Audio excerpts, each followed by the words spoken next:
everybody. Good evening. It's Chris Starcheski, the principal at Grafton Middle School. I am here tonight. We're going to be bringing in a guest in just a moment on the GMS-Principal Videocast. We're looking forward to sharing some information with you, highlighting and drawing attention to some of the great things and great people that make GMS a great and special place. Hey, I'm going to bring in Paige Cooper. I know her as Super Coop.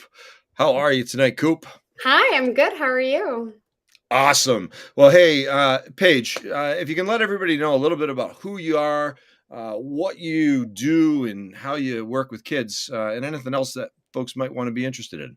Oh, awesome.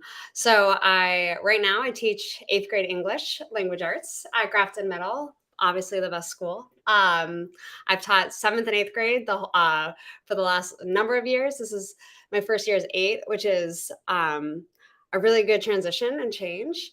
And I had the honor of coaching the girls basketball team this past year.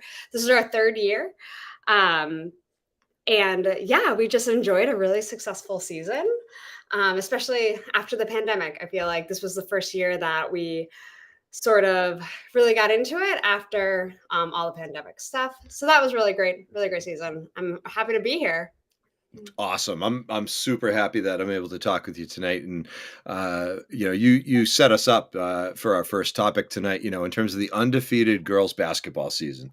These girls work really well together in Grafton town sports, and some of them play AAU together. It's really competitive. Mhm. But bringing them together at that interscholastic level at the middle school is really quite special. And kudos to you, Coach. Undefeated seasons while the players are on the floor, you set them up for success. So hey, talk a little bit about the season, how you identified the talent and what you saw the girls progress towards, and how you overcame and Sure. challenged everybody. So this year, I will say that it was the hardest tryout season I've ever had.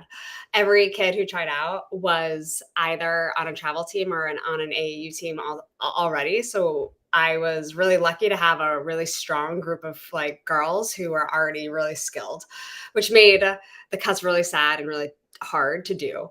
And I kept it at 12 this year because I really believe that every kid gets time on the court. And so in order to do that and do that well and honor everybody's time and skills, you got to keep it a small kind of team. So what I look for in tryouts is obviously skills, but all the kids came with that. So that was really easy. And then from there, it just becomes intangibles. How are you going to work together as a team? And stuff like that looks like, are you selfish with the ball? So are you just doing drives, right? Like kids like that, it's like, all right, well, you got to pass it out. Depending on the age, they have different, I have different expectations. So the 8th graders are definitely put into a more leadership role. Mm-hmm. It's really cool because I had 5 players that I had last year, again this year, and I pulled all 5 of them aside actually at some point during the first 2-3 weeks and said, listen, you need to be the leader. Remember how the 8th graders were with you last year? How do you wish they had been? Or what did you really appreciate that? So for 8th grade, when we do tryouts, I always sort of tell them straight up, listen, you are the leaders of this team, so you need to be the leaders that you are. Stuff you're going to intimidate the 7th graders because you're also skilled, but also you're just taller and you've got more confidence. And we had some girls who just took that to heart and then bonded with the 7th graders. And that just it gives me goosebumps actually talking about it, because I have right now a 7th grader and 8th grade who made a new friendship. Which makes me real happy, because when one of my 7th graders, the first practice when I get my team, I say, what do you want out of the season? And what that girl said, I want to make friends. So building a team and building a cohesive unit is priority number 1. I joke that basketball season is party season, but it's real, because what happens is that all the 8th graders play on one travel team, one AAU team, and all the 7th graders play on a separate one. So how do you bring that together? And the answer is pasta parties. Yeah. A lot. We had 2 pasta parties this year. We had pink out, we had blackout, we had another little concessions. So parties like that bring kids together. That's awesome. Can you share a really specific memory that was really powerful to you that'll kind of carry you into next season and beyond? A lesson learned, a triumph realized, anything that really triggers strong feelings for you? Oh my goodness, there's so many. Just one? Golly, Miss Molly. Yeah, Well, I'll talk about skill set. We have am I allowed to say student names? Can I like tell like the really skilled we can kids? throw, we can toss first names out there. Yeah. Well, I'll just say, all right, then I won't use name. I have a Oh, no names are good. okay. Addie is a really strong, like Addie, Avery, Liv, Ashley, Kyla. Those are my five from last year, this year. And all of those players, like, what an honor to coach them 2 years in a row. Like, it was an honor and a delight to have them both. And they led the court in skills and also I just want to shout out to them because they led Hmm. in two ways. They were able to bring the girls together and they were also able to lead on the court. So one of the last practices we did, the last practice, I had them write their favorite memory down on a postcard and then we put it up in the locker room. And the blackout game against Tantascwa was like, that was the most competitive game we played all season. It was back and forth, tie. Like they were up, we were up, two, like one possession game, like the whole game. It was so stressful. I said to my assistant, I was like, I actually don't know, like what happens if we go to overtime. Like I don't even know what that looks like. What is happening right now? 4 seconds on the clock. We're tied. 4 seconds on the clock. We foul them. Oh, I like, I was I like prayed to Jesus. I was like, I know this is inappropriate, but please don't let her score. Like, please, just it's gonna be okay. Like, whew. She misses both shots. Oh, so sad for her, but like so happy for us. 2.3 or something, 2.6. They foul us. Oh, but they foul our strongest shot player who had like she just hits like she did a game where she hit like 8 for 8 for foul shots. And I was like, this is it. Let's She go. hits, she gets the ball. Silence in the gym that's packed. All the fans are there. They're all decked out in black and white. Silence. Swish. Oh, crowd goes wild. She hits the second one. So that was like the moment of the season, right? Like that really bonded us. That was our plus like all the fans were there, concessions and balloons and decorations. And so like that was like what a great moment that was. Um my favorite moment was a couple weeks later. I think we're actually at Dudley. Now that I'm thinking about it. It was towards the end of the season and it gets tired and cold. Hmm. And we had enjoyed another success. And we were talking about like how do you win well, right? Like we're not gonna sportsmanship is a huge priority for us in the middle school. How do you win well? How do you lose well? But like how do you just because of the position we were in, also how do you win well with respect and humility and dignity? And we had the conversation at halftime of like, listen, this is how we're gonna play the second half. Like leadership looks different in the situation you are. We're gonna lead this game. By like respecting everybody's abilities and right, just having that conversation. Right. And then I was in the stands after the game, and I don't usually I talk to parents, but parents anyway, I talked to the parents and some guy who I'd like never talked to before. He was really funny because he was like, "Hey, miss, I don't know, you don't know me, and I don't know if you care about my opinion." And I was like, "Oh, I do, sir. Like, I don't know who he was actually." And he was like, he must have been a dad of one of the boys because he was like, "Your team plays really well." And I was like, "Yeah, I'm like lucky to have a great team." And he's like, "No." He's like, they're really like they pass the ball around and they have good ball movement and they share it and they're like not selfish. And I was like, oh, like, yes. So just like it's really great that for me, I can't always tell like if what I'm saying and what I'm trying to achieve is happening because sometimes I get in it when the refs are making me mad or worked up or whatever. Like I don't always see the great ball movement, correctly. And so it's just really good for this guy who had been to a couple of our games to sort of see like the work that I've been putting in behind the scenes of like make that extra pass, right? Like you're gonna get it. Like, shoot the open player. Don't find the best player, find the best shot. Like stuff like that. Like the ball, like move the ball where it needs to go and like the ball will find your energy. So just stuff like that, like he had seen. So that was really cool. Love it. You hit on a ton of really important life lessons, Yes. right? Everything from leadership to team to sportsmanship to camaraderie to being humble and to honor, the game. And whether it's basketball, baseball, whether it's in academia, we have to really respect the opportunities that we have and those who are engaging in them. So kudos to you, Coach. You taught some great lessons out there, which is awesome. So, hey, let's transition just a little bit. I would love to get your perspective a little bit. It is Women's History Month. It is. So yeah, March dedicated, right?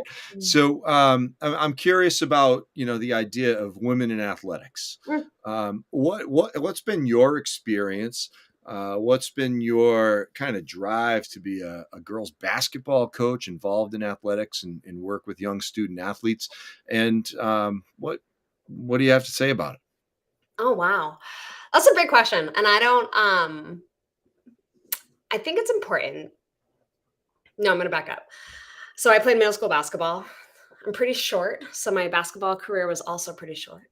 Um, I think that it is important for girls to learn from women in sports. Um, I think that being a middle school girl is just, it's hard. Being in middle school is hard. Girl, boy, like however you identify, it is a hard experience. Being a middle school girl on a girls team is hard. And it brings its own challenges with it. And I think that it's important to have somebody who like just sort of knows what it's like without having to explain it or without having to like kind of go through it. So um just for example, sweatshirts. We always buy sweatshirts at the beginning of the year. And it is hard to dress a middle schooler, and it is nearly impossible to dress 12 middle school girls in something that they will all enjoy. But it's such a great team building experience, and it's like a great bonding moment, and then we have something that like unifies us together. Um so I think it's important for and like the and so I bring that up because I think it's a good symbol of something that's really small, but that's something that like women girls really care about. Like, Mhm. like we're told how it brings in like how do we look, how do we present ourselves, like how do we um match our identity to something bigger than ourselves, and how do we do it in a way that we have agency and also that we enjoy. And that's like a really hard thing and not something that maybe you would think about with just like wear a green sweatshirt. How hard is that? Right. Mhm. But it makes my heart real happy when I see the girls then wearing it after the season is done, or wearing their older sister's sweatshirts. A girl Yeah. in one of my classes was wearing one that I designed a couple years ago, and they say like they pick out like the color, the design, like the names on the back, like we do some choice with that.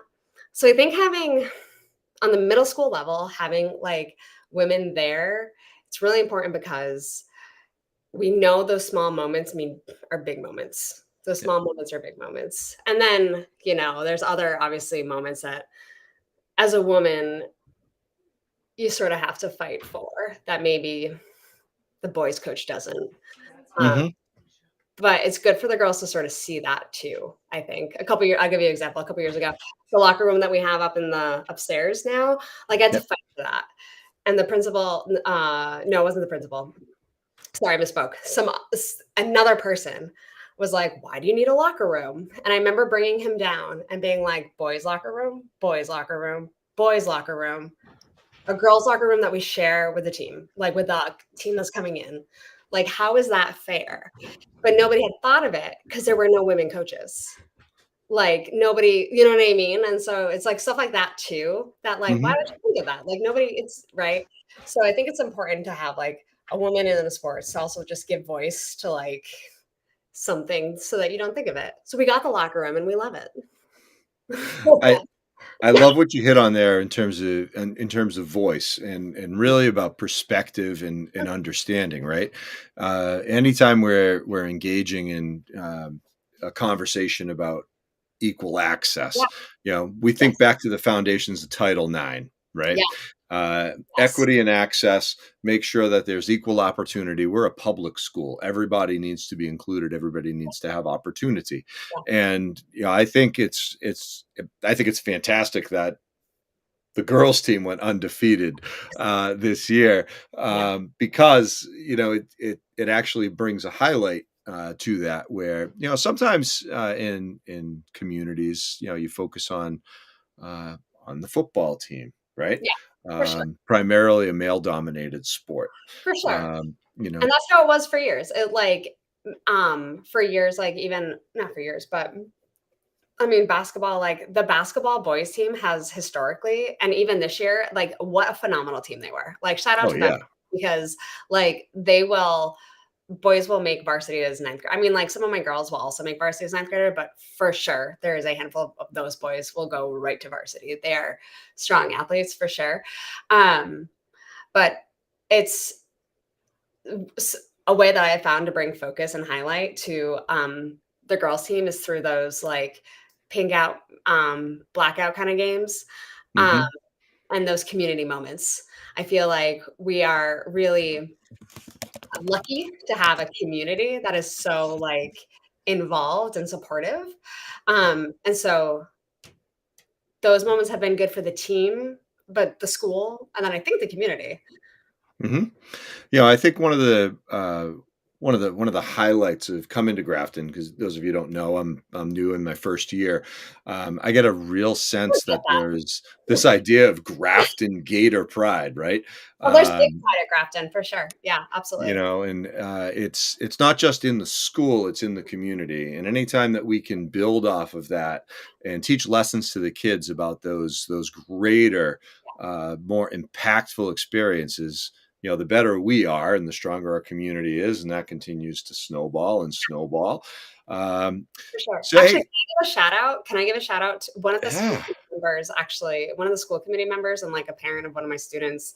Um, she actually helped with the blackout game. Like she was like kind yeah. of coordinated that behind the scenes too. So like again, I just feel like with women specifically, like just bringing all those connections together and those relationships together to sort of build something bigger. I think that it's important for the girls to see that. And it's hmm important to know that they've got not just like coaches and teachers behind them, but also like their families. All of those girls' parents were so unbelievably supportive. I sent them so many emails and like they were real patient with me for sure. But then to know that they also had this other greater school community who's also school committee, like coming in behind them, um, hmm like the support that they felt, I think just made the whole season feel, again, just bigger than a basketball game. Mm. Yeah, and that's what this is all about. So you're a coach, you're a mom, you're an educator. So you've got your hands in hundreds of lives every school Yeah. year, right? Mm. And you've been a teacher for several years, so you've touched countless lives. As you start to think a little bit about the influence that you have and the experiences that you've gained, can you share a little bit of advice or suggestion to parents of young daughters? Uh, what do you recommend that they do to really empower them and build confidence and build their belief in being strong, being powerful, being Um, engaged? it's gonna sound funny, but and I'm not one to give parenting advice. I mean, like for sure, but I think that model making mistakes in front of your kid is so important. I think that women especially are just like constantly like have a lot of pressure to perform really well and at a high standard, an unattainable standard, how you look, how you like present yourself, like what you can accomplish, what you can do. Like, I mean, I work full time. I'm in school again, getting like a fourth degree. I have like, it's just a lot to do. Um, but I think modeling like that the struggle is real is important Mhm. because, I told my she fell down today. Oh, could you believe it? Ugh. She tripped, and she fell down, and it's like, but everybody falls. But it's like, how often do I model, like, falling for her and, like, what that looks like? Because everybody does fall, like, that's real. But that doesn't matter. What matters is your reaction to it. Everybody Yep. loses a game. that doesn't matter. It's how do you lose? Everybody fails a test. It doesn't matter. How do you react to how you lose? But how would you know if you don't have an adult modeling that for you? And I feel like sometimes teachers, like, I feel like sometimes I have to be like, oh, the smartest one in the room or something silly. Or with a coach, it's like, oh, I have to know all the plays and all the skills. Oh, and it's exhausting and it's impossible. Mhm. And I'm losing opportunity to build that team, right? Like they know plays that I don't because they've are on a team where, so I think modeling how to fail well is a really great strategy for parenting. I hope that I'm not modeling just how to fail, but how to fail well. Well, when we fail, and we have a support system around us Yeah, that allows failure to be safe, right? We yeah, exactly. encourage risk taking, we encourage authentic activity, and we Exactly. work towards better. Yes, and, I ask my students to, like, take a risk and, kids see, especially at this age, right through hypocrisy, for sure, like, they're not gonna Mhm. listen to me if I'm not gonna, like, make a mistake and be like, "Mm." So I feel like, yeah, but I don't know, if parents are listening, like, tell me better advice because I don't know. Paige, I think you nailed it. Hey, we're coming up on our time where Please, we definitely want to get some rest because we have a big day tomorrow. It's Thursday, and we know what first. Thursday means. The week is 4 days long. Uh, Yeah, so, uh, for sure. but hey, Coop, thanks so much for taking the time Thanks for to having me. share a little bit about the undefeated girls basketball Oh, season, yeah. share some influential advice about coaching, share your memories of the season with the girls, Mhm. and talk about some real powerful lessons that you and they learned Yeah, throughout the year.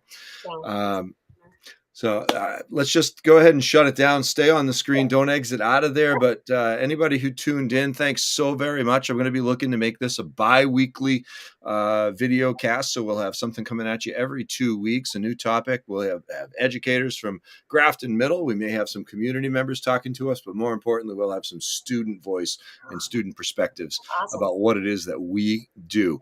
So, hey, be well. Take care of yourselves and just keep on chugging forward, everybody. Thanks for tuning in tonight.